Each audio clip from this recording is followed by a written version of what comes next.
આટલી ચોખ્ખાઈ આંખે ઉડીને વળગે એવી છે, હે ને?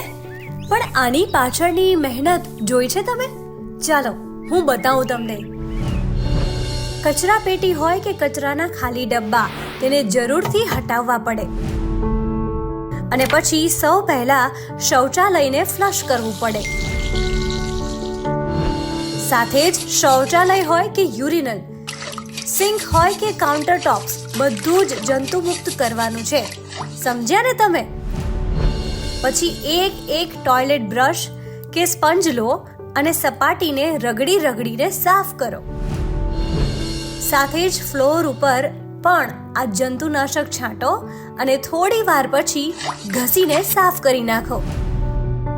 બધું સાફ થઈ ગયા પછી જરૂરી સામાન પૂરતો છે કે નહીં તે પણ જોવું પડે ને. બધું ઓકે છે ને? ફરીથી એકવાર ચેક કરી જ લેવું પડે. હવે વિચારો, આટલી મહેનત પછી આ સાફ થયું છે.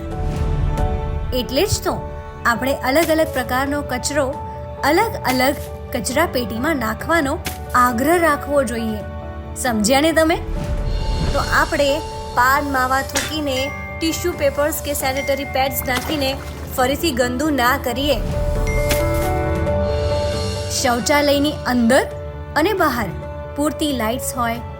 અને હા, નાની મોટી તૂટફૂટ કે લીકેજ જેવા કામો માટે પંચાયત અને સમુદાય આગળ આવીને તેને રિપેર કરાવવાની જવાબદારી લેવી જોઈએ. સાથે જ શૌચાલયને દુર્ગંધથી બચાવવા માટે પાઇપલાઇન કાન્સલ્ડ અને શૌચાલય ચોખ્ખું રાખવું પડે, એ આપણી ફરજ છે.